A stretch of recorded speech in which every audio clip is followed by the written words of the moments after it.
El podcast Memoria y Feminismo es un espacio abierto de conversación, un espacio feminista y reflexivo, donde podrás escuchar a mujeres, sus relatos, experiencias y saberes, siempre con un enfoque de derechos. Acompáñanos cada episodio junto a Pamela Ipinzada Mayor y Paz Ahumada Muñoz. Si el feminismo es revolución, y si no se convierte una en revolucionaria por la ciencia, sino por la indignación, nos parecía evidente entonces que a las feministas correspondiese el lenguaje del arrojo, y no la inexpresividad de la mesura, puesto que en este último caso nos encontraríamos frente a un grupo oprimido, que, a primera vista, renunciaría a emplear el lenguaje de su rebeldía, para compartir, con todo respeto, el lenguaje del orden. Julieta Kirwood. Ahora daremos paso a nuestra primera invitada del capítulo número 1, Mujer y Espacio Público. Ella es Consuelo Banda Cárcamo, nacida en Valparaíso, licenciada en Teoría e Historia del Arte por la Universidad de Chile, tesista además del Magíster en Desarrollo Urbano de la Universidad Católica de Chile. Ha participado en investigaciones sobre arte y política, memoria y derechos humanos, juego y espacio público y arte contemporáneo junto a Cine Latinoamericano. Es coautora de libros junto a Valesca Navea y junto a Carol Illanes. El título de su tesis es sobre mujeres, ocio y apropiación del espacio público, una aproximación al fenómeno del ocio desde la geografía feminista en la ciudad de Valparaíso. Bienvenida, Consuelo, muchas gracias por aceptar nuestra invitación al podcast. Hola chicas, gracias por la invitación. Hola Consuelo, bueno, aquí habla Pamela. Para entrar en la conversación me gustaría leer un extracto breve de un texto de Valentina Araya, que un poco pone en contexto cómo se ha pensado las ciudades y el urbanismo desde una perspectiva feminista. La historia de las ciudades han sido producto de las percepciones masculinas sobre cómo habitar los espacios.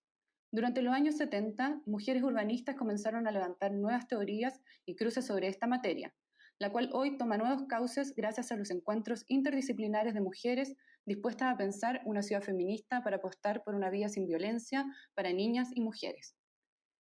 Entendiendo esto, me gustaría preguntarte respecto a tu investigación que trata sobre mujeres, ocio y la apropiación del espacio público, con un enfoque desde la geografía feminista. Entonces, ¿cómo definirías esta geografía feminista y cómo esta aborda la relación entre las prácticas de ocio cotidianas de las mujeres y su configuración en el espacio urbano? Bueno, claro, como decía el texto, esta corriente, este enfoque de la geografía feminista nace alrededor de los años 70, que es impulsada básicamente por académicas, geógrafas y urbanistas, que señalan que tanto la geografía como el género son espacios que se constituyen mutuamente.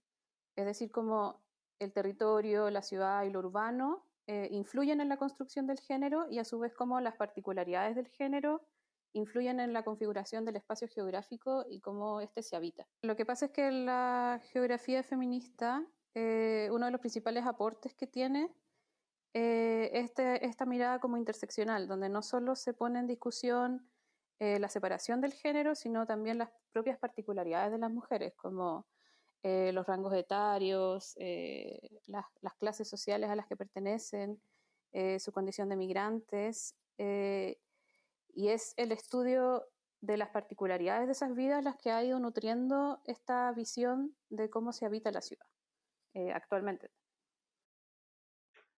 Pero bueno, háblanos entonces cómo se habitan los espacios, cómo actúas desde tu investigación y desde como la observación y la escucha.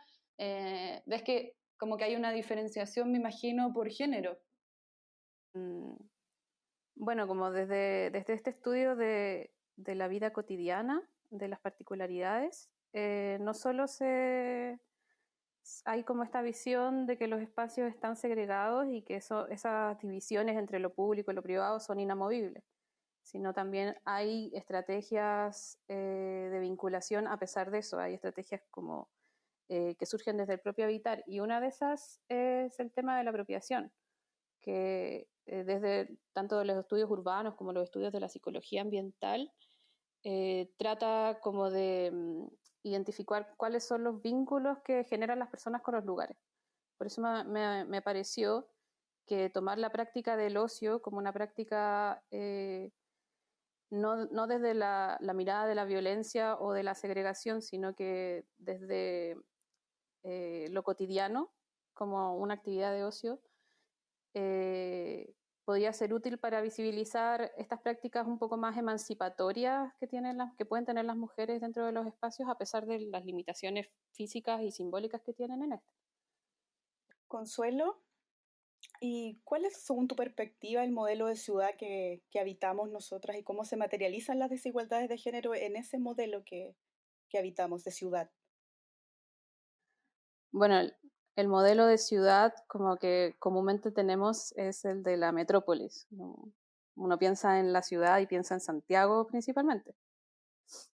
Creo que falta mucho como para poder tener un conocimiento sobre los distintos modelos de ciudad que tiene un país como Chile.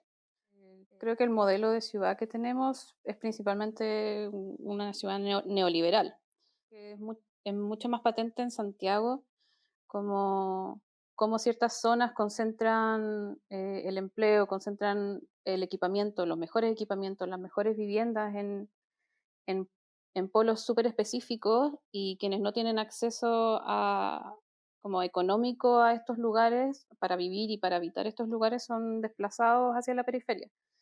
Y eso en Valparaíso también es súper latente.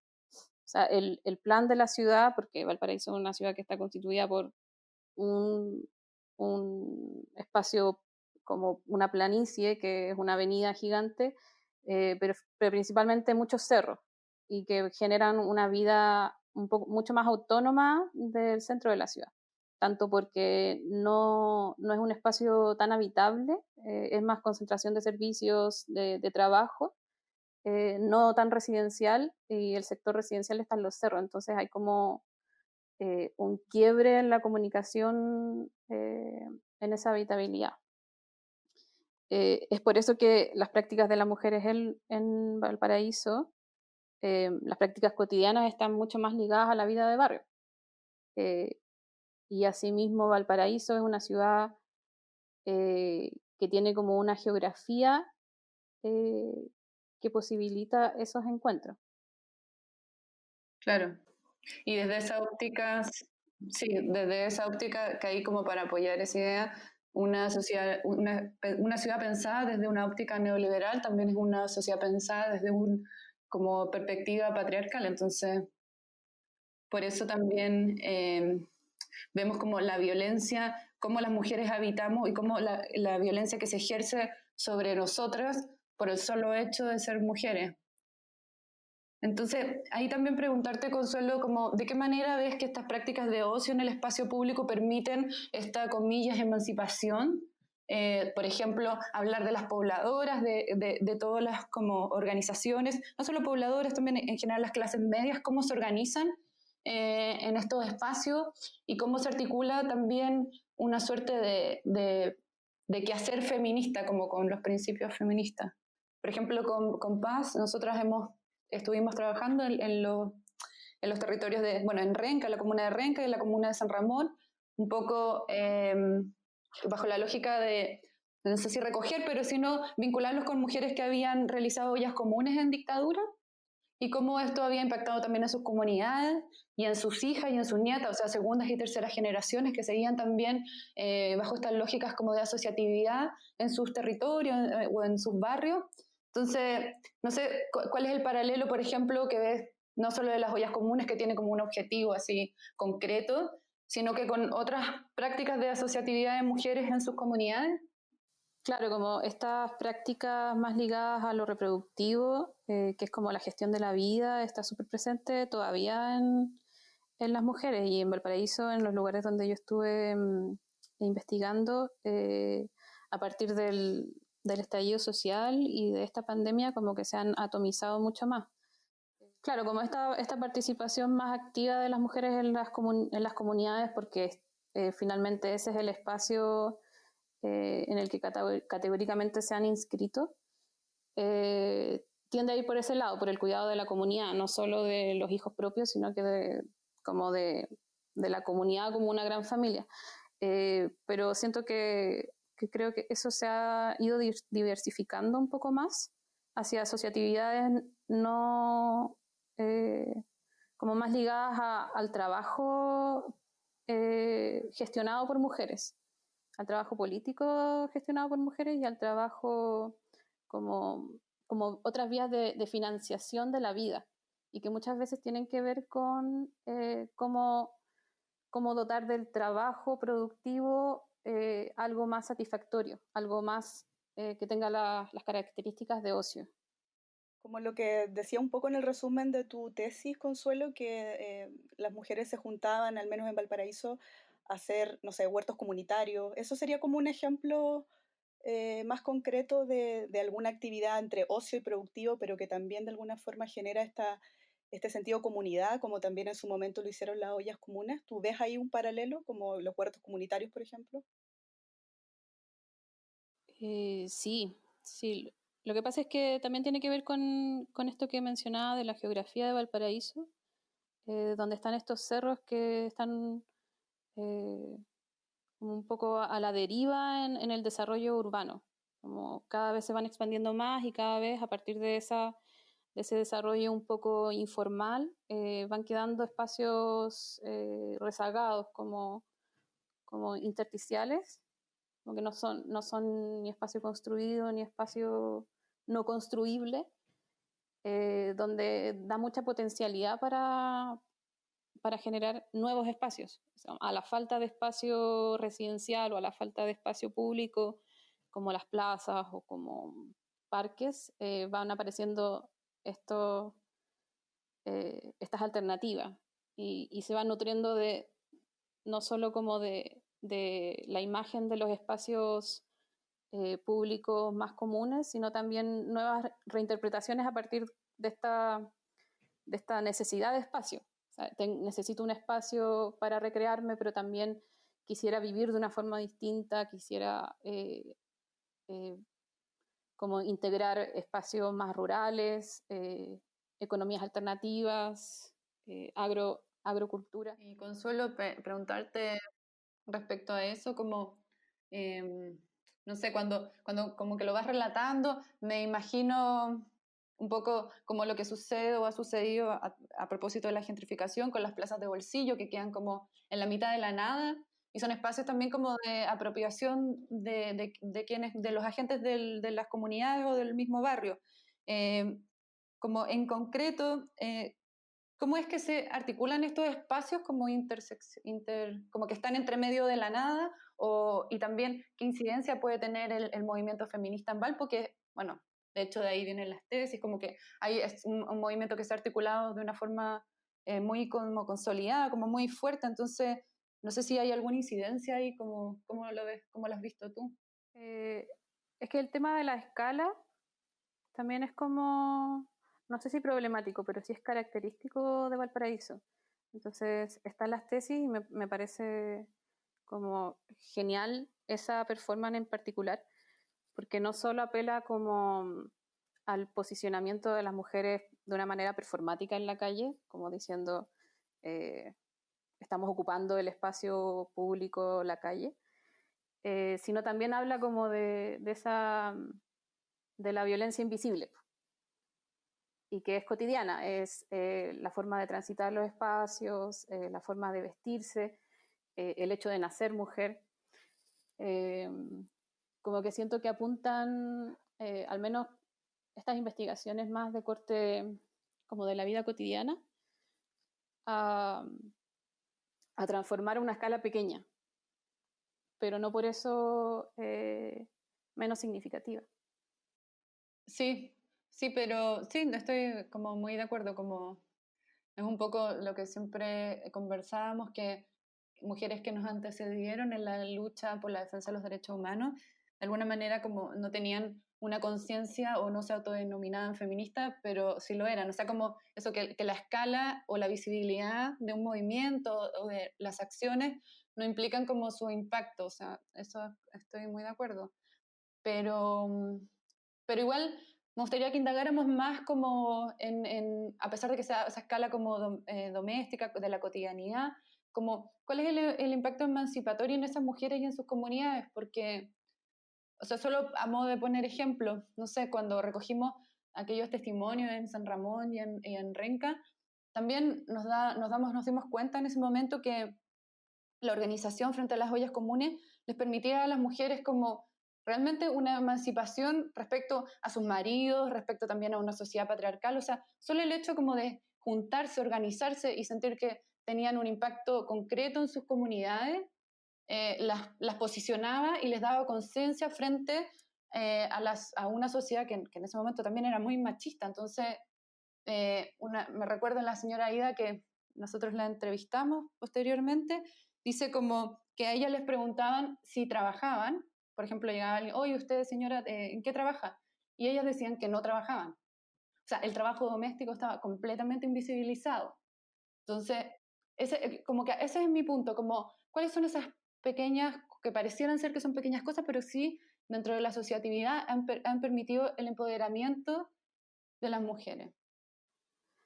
Como que igual desde la perspectiva del ocio, el tema de la distinción tan tajante entre lo público y lo privado, o sea, el espacio público, el espacio privado, las tareas domésticas, las tareas reproductivas, las tareas como remuneradas, como que se flexibiliza mucho.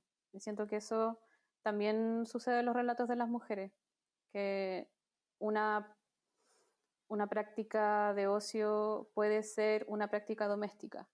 Que en la ciudad no está muy contemplado el espacio del ocio o el ocio como de una manera diversa. Están las canchas de fútbol y las plazas, que son espacios que están muy dirigidos o están muy apropiados por los niños y por los hombres, hombres jóvenes principalmente. Entonces, cuando al investigar cuáles son las prácticas de ocio que realizan las mujeres en el espacio público, aparecen temas como recorrer la ciudad o descubrir nuevos miradores, reconvertir espacios baldíos para usarlos como parques o huertos. Es ver que hay espacios que no están dados, no están planificados por la ciudad y que las mujeres de igual forma los toman y los construyen igual. Y que son espacios que también conviven con otras dinámicas, están entrelazadas y no solo están determinadas como un espacio para el ocio, como si lo son otros espacios como un poco más estandarizados. Sí, ahí también es como interesante conversar como las mujeres también a lo largo de la historia y frente a diversas crisis, como decía también Pame, las mujeres pobladoras, la dictadura, las crisis económicas, de alguna manera como que se han logrado articular apropiándose también del espacio público, pero como no solamente entendiéndolo como un espacio físico urbano, sino que también como espacios simbólicos de poder. Y ahí caben, por supuesto, las manifestaciones políticas, las manifestaciones sociales, lo que hablábamos, el estallido, las huelgas, los homenajes públicos también, ¿no? Como, por ejemplo, es importante también hacer un ejercicio de memoria y recordar a lo mejor el primer acto público masivo del 8M en Chile, que fue durante la dictadura en el 78, el homenaje al Día de la Mujer, Internacional de la Mujer, en el Teatro Caupolicán, que fue un acto como organizado por la Asociación Nacional de Empleadas de Casa Particular, ¿cachai? También hay ahí como un tema importante como de invisibilización de esas tareas domésticas y luego como que sale al espacio público. Entonces, como tal vez interesante también abrir por ahí la conversación. No sé cómo lo ves tú, Consuelo.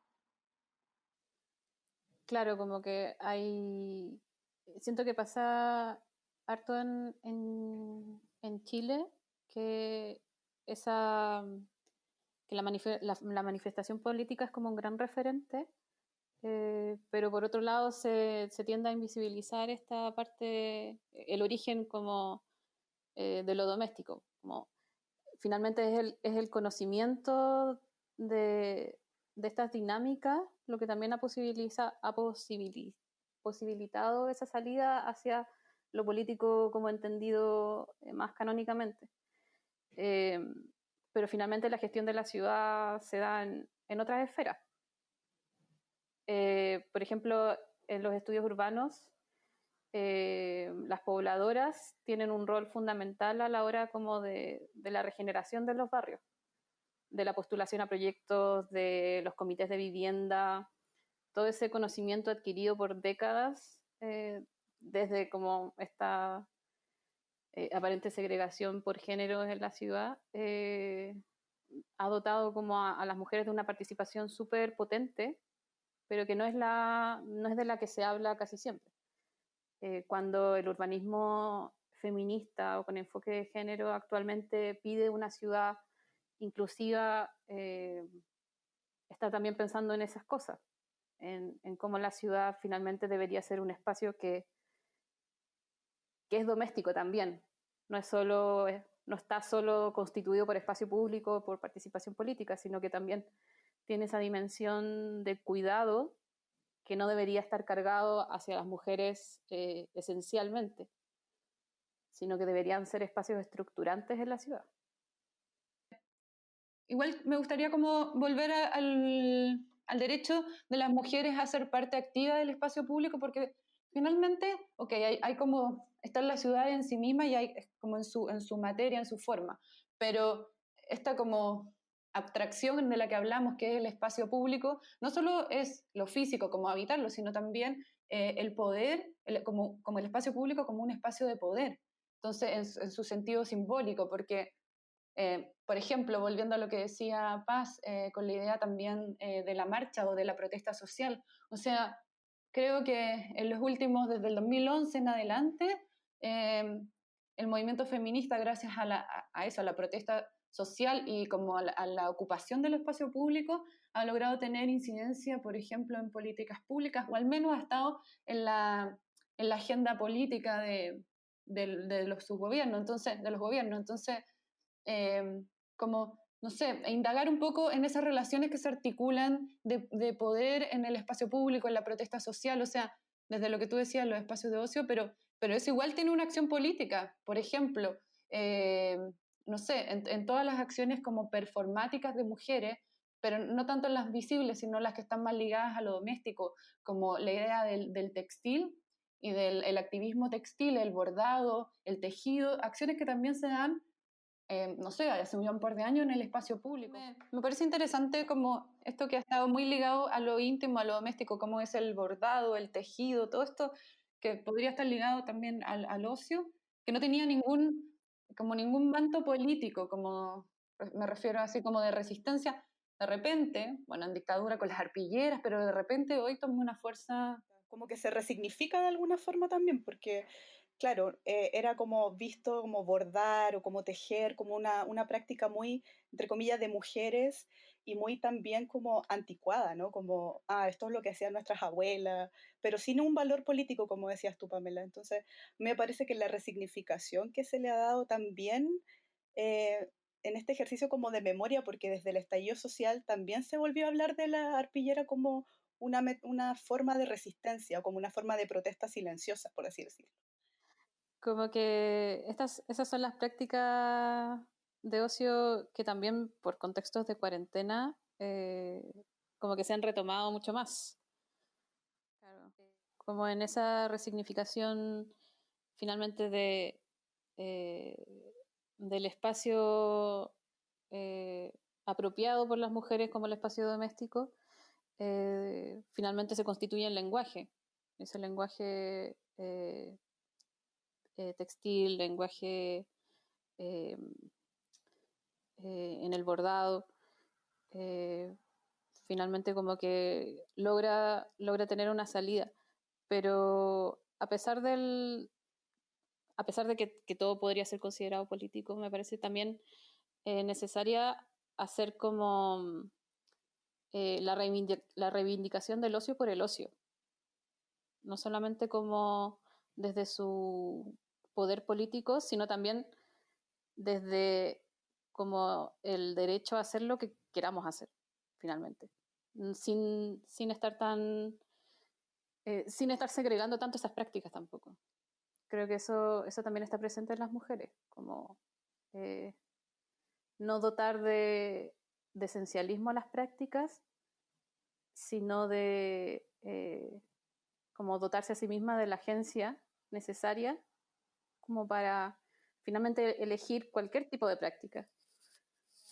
Primero, venimos como de una revuelta social donde el país, o sea, está pidiendo un cambio estructural profundo, y después pasamos a una pandemia donde el confinamiento nos ha hecho repensar todas las relaciones humanas, cómo se articulan las relaciones humanas desde el trabajo, la afectividad, las relaciones de nuevo, con el espacio doméstico, en fin, la economía, las redes de solidaridad. Entonces, me parece importante lo que tú dices, como reafirmar el derecho que tengo al ocio por el ocio, pero también hoy me cuesta pensar cualquier práctica o cualquier sentir o cualquier acción desde nuestro lugar como mujeres, sin también esperar un cambio profundo.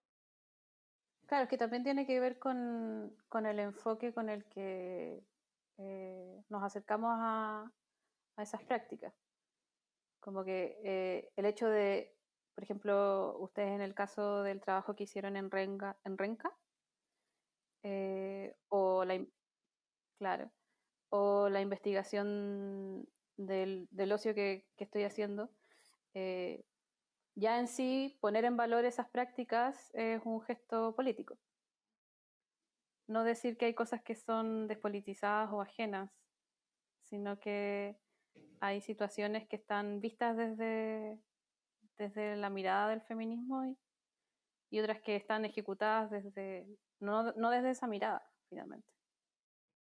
Claro, porque de repente hay mujeres que simplemente no se vinculan, no se definen como feministas, ni actúan desde esa conciencia, a pesar de que una pueda darle como pueda generar una lectura reivindicatoria o emancipatoria.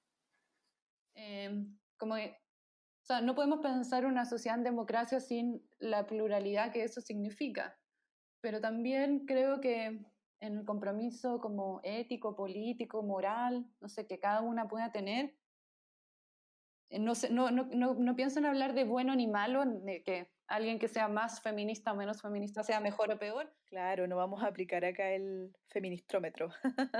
No estamos haciendo el feministrómetro. Pero Consuelo, hablando un poco más del concepto de ocio, ¿cómo lo abordarías tú? Porque claro, uno piensa en el ocio como una práctica de tiempo libre, pero ¿es realmente eso o tiene que ver con algo más elaborado? Que me pasaba mucho que al estudiar el ocio, como conceptualmente, había muchas dificultades para definirlo, también por las expectativas que tenemos como frente al ocio, de que tenía que ser una actividad grandilocuente, memorable, activa y transformadora en sí misma. Y algunas experiencias como más cotidianas, más pequeñas, como que iban quedando de lado finalmente. Entonces pasa con el tema de la entrevista o el tema de el trabajo académico, como que lo nutre de un tenor muy oficial, muy certero y concreto, como decíamos, que no da pie como a las reflexiones más pausadas y que finalmente también generan significado. El espacio de ocio finalmente es un espacio para eso, como de reflexión sobre lo que una hace, por qué lo hace, por qué consideraría una práctica doméstica como ocio, o por qué el trabajo remunerado también les parece tan gratificante como si fuese una práctica de ocio. Finalmente es como un espacio de introspección y de autoconocimiento, que es súper potente. Y también es visible cuando las mujeres no tienen ese espacio de ocio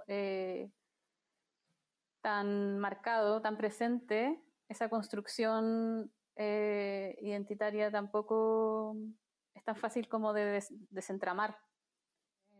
Respecto como a este segundo fin del mundo, a la pandemia y todo lo que ha circulado como desde las noticias y agendas, como al confinamiento y como cómo han subido las denuncias respecto a la violencia hacia las mujeres, como No sé, ¿cómo lo ven ustedes a modo personal, esta como nueva configuración de la realidad?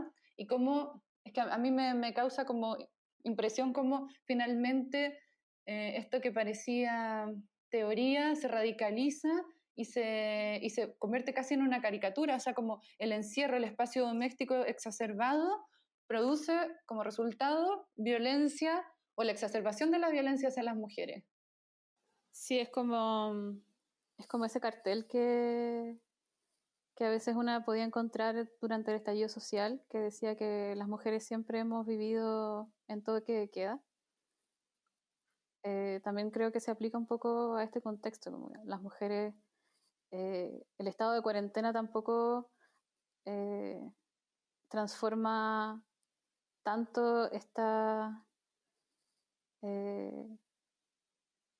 como la vida de las mujeres, pero sí exacerba esas diferencias, esas dificultades del género. Sí, yo creo que, bueno, de ser un tema que siempre ha existido, como decía Consuelo, siempre hemos estado en toque de queda, estamos vivido constantemente vulneradas. eh, el foco ahora se fue hacia adentro, pues hacia las casas, entonces ahí yo creo que hay una mayor visibilización también de lo que está pasando, pero es algo que constantemente hemos tenido que sufrir las mujeres y históricamente también. Entonces me parece que, claro, ahora como el foco está donde como que el espacio público pasa a ser la casa, finalmente, ¿no? Como que estamos todos confinados, hay personas, familias muy grandes, ¿no? También el tema del hacinamiento en este país, también de alguna forma como que la violencia se hace más patente, ¿no? Como estar conviviendo todo el día con diferentes personas en familias grandes, de repente, hijos, hijas, hijes. Hay como un tema donde se ven las mujeres aún más vulnerables, como mujeres que tienen que trabajar, tienen que hacer teletrabajo, pero también tienen que cocinar y tienen que hacer el almuerzo y tienen que hacer el aseo, tienen que seguir haciendo sus trabajos domésticos. Entonces, como que siento yo como que todos estos límites se han ido, son difusos, ¿no? Son como que ya no hay separación de casa, trabajo, trayecto, sino que todo ocurre en la casa.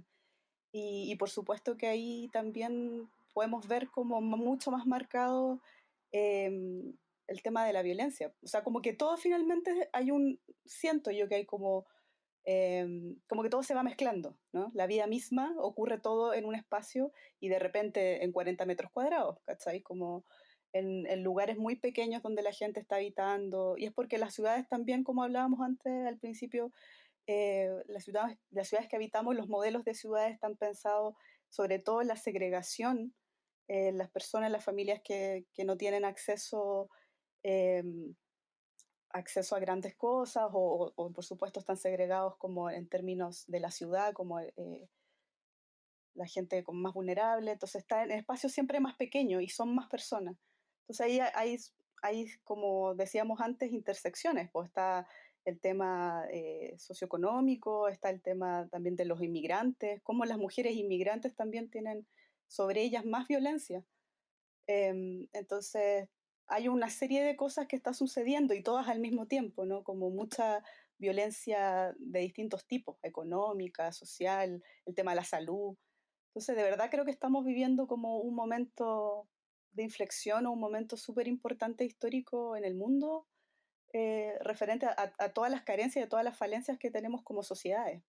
Siguiendo la idea de paz, me pasa que como cuando pienso en el espacio doméstico entendido como el hogar, como que veo radicalmente la exacerbación de la violencia de género, como específicamente sobre las mujeres, porque está como las dobles o las triples como cargas mentales que tiene que ver con el cuidado de los hijos, no solo con el cuidado hoy, sino que ya es el cuidado, es la educación y es el trabajo.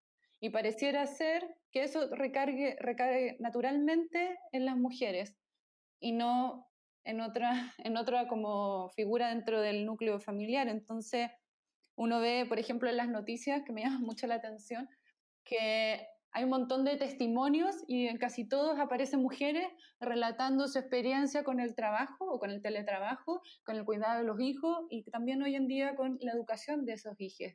Entonces, por eso me refería al espacio doméstico. Entonces, en esa sobrecarga hacia las mujeres, se le agrega también la tensión que se ejerce como dentro de los roles entre los padres o las parejas hombres y sus mujeres sobrecargadas. Entonces es como una especie como de bomba a explotar y vemos que las denuncias suben y suben, que los mecanismos que entrega el Estado no son suficientes, o la verdad es que no son ni siquiera efectivos para poder un poco frenar esta violencia que se está ejerciendo.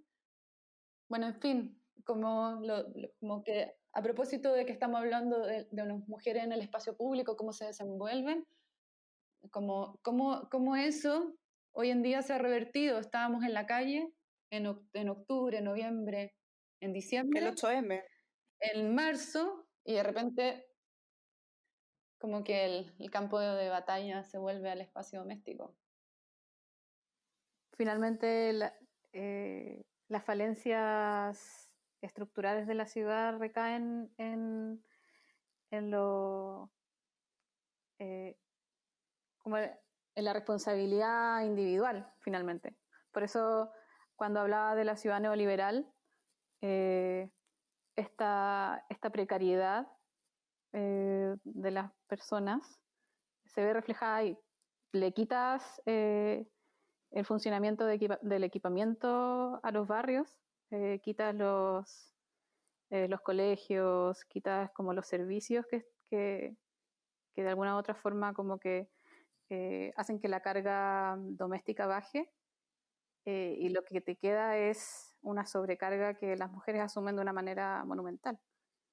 Y se dificultan dependiendo de mucho de la calidad del hábitat en el que estamos inmersas, como las dimensiones de la casa, si es que hay patio o no, si es que vives con más gente que puede ayudarte en esas labores, tanto dentro de la casa como en un radio quizás un poco más manejable, o en el extremo opuesto, con cuánta gente vives, como para poder tener una cuarentena un poco más apacible. Como que está completamente naturalizado. O sea, la contradicción me parece brutal, porque bien vemos como la última marcha del 8M, casi 1 millón de personas, y volvemos a esta situación donde está completamente naturalizado las pobres madres que están intentando trabajar, intentando educar a los hijos, intentando alimentarlos, cuidarlos, y no sé qué tanta reflexión hay sobre eso. Sí, es cierto, como que los roles se permanecen, ¿no? Históricamente. O también las mujeres, pienso mucho en las mujeres trabajadoras de casa particular, que algunas han tenido que quedarse puertas adentro trabajando, o sea, imagináis la sobreexplotación que es eso, y están súper desprotegidas en términos como laborales. Son como una segunda clase de trabajadoras, ¿cachai? Entonces, eso también es súper preocupante, como qué pasa con las leyes laborales que protegen a esas mujeres. Sí, bueno, el tema del postnatal de emergencia, que También, por supuesto, rechazado, inadmisible, como dijeron. Sí, justo iba a volver a eso, como a la precarización del trabajo de las mujeres y cómo también desde un Estado patriarcal vemos como la negación constante desde la institucionalidad, que, o sea, con eh, como pasarela de diferentes ministras que van renunciando una tras otra, y el postnatal de emergencia, que no hay ninguna voluntad política de que realmente se realice. Como no tocamos el tema del miedo, que es como un gran temazo respecto al habitar de las mujeres en las ciudades, los desplazamientos inseguros, no sé, esta misma idea de que uno va por la calle y si ve a un hombre cruza la calle, como toda esta idea de vivir con miedo. Sí. Como también las ciudades responden a eso, como las luminarias, los espacios. Me imagino que eso también lo ha podido consignar de alguna forma la geografía feminista, ¿o no, Consuelo?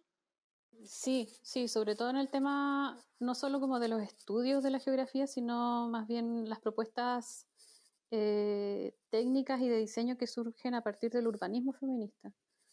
Que con esta idea de la ciudad que cuida, finalmente. Como no solo cuida, como no es solo trabajo de cuidado a niños o adultos, haciendo de las aceras espacios más transitables, sacando los torniquetes de las micros, por ejemplo, también que dificultan mucho como los desplazamientos por cuidado, sino esa sensación de seguridad y de inseguridad que está súper presente en la calle, con la falta de luminarias, con los terrenos baldíos, eh, eh, con los pasajes como súper altos, también estas panderetas infinitas en algunos sectores de la ciudad. O el tema del transporte, del metro, por ejemplo, como lo que significa para nosotras las mujeres entrar a ese metro lleno de hombres. Claro, que no hayan baños en los metros, por ejemplo. La idea de vagones separados. ¿Te acuerdas que en un momento estuvo bien en la palestra? Sí. Sí, fue súper banalizada igual, como recuerdo. Pero en México se utiliza eso, de los vagones separados. Y funciona. Que existen los vagones separados, pero México es uno de los países que tiene las tasas más altas de feminicidio en América Latina. Entonces, no sé, pienso que también hay que ahí pensar políticas públicas que sean como estructurales, que permitan el cambio. Claro, y tiene también que ver como con esto que mencionábamos antes, como de que hay una percepción física de la ciudad que podría mejorar la experiencia de las mujeres, pero también son construcciones simbólicas del género finalmente las que están operando. Como eh, no solo es una cosa de luminarias de repente, sino también de sensaciones y una relación como más afectiva y corporal con el espacio. Por ejemplo, mujeres que se sienten más seguras en espacios que están mejores cuidados o que tienen mayor vegetación o que tienen más gente o que están sin gente, como que son dimensiones muy simbólicas que finalmente se construyen como colectivamente. Sí. Es interesante pensar eso, como la ciudad también de alguna forma nos pone como, o sea, como que favorece el acoso callejero también.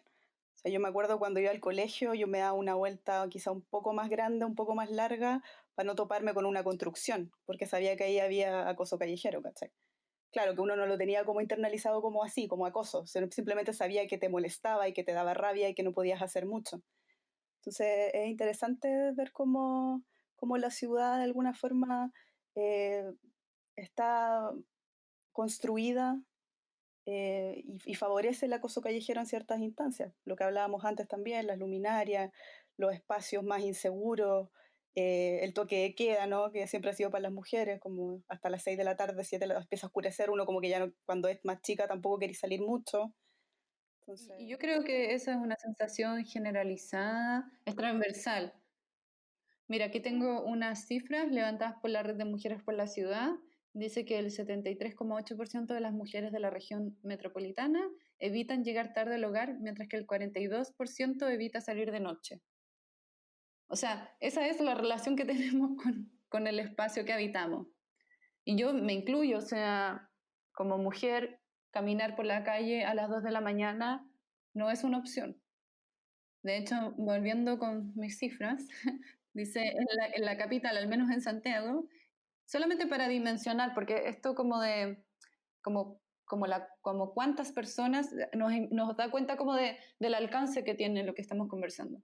Al menos el 85% de las mujeres santiaguinas aseguran haber sufrido intimidación o acoso al usar el transporte público. O sea, eso es casi la totalidad de las mujeres que habitan. O sea, ese 15% serán aquellas que no usan el transporte público o lo usan muy poco. claro. Sí, uno conversa con las amigas y siempre hay historias de que te pasó algo en el metro, de que te agarraron de alguna parte o de que te acosaron en la calle. Entonces es como muy universal. Pero también esas experiencias creo que van nutriendo un poco más el conocimiento que tienen las mujeres de la calle misma. y que podría ser eventualmente utilizado si es que, claro, si nos incluyeran más en esta planificación urbana sobre cómo mejorarla. Y hay el tema de las prácticas de apropiación, no solo desde el ocio, sino que también como desde esos desplazamientos que se hacen con las amigas, como avisa cuando llegues, estrategias de como mantener informada a tus redes, cómo te movilizas, todas esas cosas que claro, no deberían ser, pero finalmente pueden generar cambios positivos. O cuando compartes tu ubicación en vivo con tus amigas cuando te vas para tu casa. También eso fue algo que se empezó a hacer hace un par de años, ¿no? Como compartir la ubicación en vivo. Mira, voy acá, cuando llegues a tu casa estoy bien, avisar de que llegaste.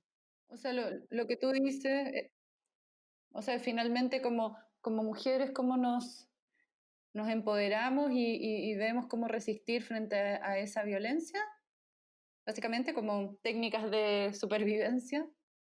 No como técnica de supervivencia, sino que como conocimiento simplemente. Ese conocimiento que puede aportar a la transformación de los territorios y también que generan en nosotras que puede generar en nosotras eh, una apropiación. Y decir, por este lado puedo caminar, este lado me gusta más, este lado me acomoda. Igual desde una perspectiva quizás más crítica a lo que tú dices, o sea, creo que como seres humanos tenemos, comillas, el derecho a vivir en paz. No sé, como que lo pienso desde esa lógica. Nosotras, ok, tratamos de pensar formas finalmente para como resistir a la violencia, como te dicen, no sé, pues, los típicos, o sea, saber por qué lugares uno puede transitar, o el tema de los vagones exclusivos, o lo mismo que comentaba Paz respecto como a la red de seguridad que se establece entre las mismas mujeres, pero no sé, o sea, no puedo dejar de ser crítica frente a eso porque no sé si nos merecemos esa violencia, no sé si se entiende mi punto, que no solamente la violencia física directa, o sea, todos los tipos de violencia que uno recibe directamente en la calle o cuando habita el espacio público, porque, por ejemplo, no sé, las cifras dicen que el transporte público es utilizado mayoritariamente por mujeres y eso es debido a la brecha salarial que existe entre hombres y mujeres. O sea, es el sistema que nos expone a tener que transitar por aquellos lugares que son peligrosos para nosotras las mujeres. Entonces, finalmente pareciera ser que es como un círculo vicioso, es como pensar también en la ISAPRE, o sea, en fin, como cuestiones de sistema o la misma brecha salarial, cuestiones de sistema que nos exponen a esta violencia constante. Claro, es lo que llamamos violencia estructural finalmente y en ese sentido cómo el Estado también se va a hacer cargo de eso, con políticas públicas, con a lo mejor también considerar todo lo que hablaba Consuelo respecto al urbanismo feminista o la geografía feminista.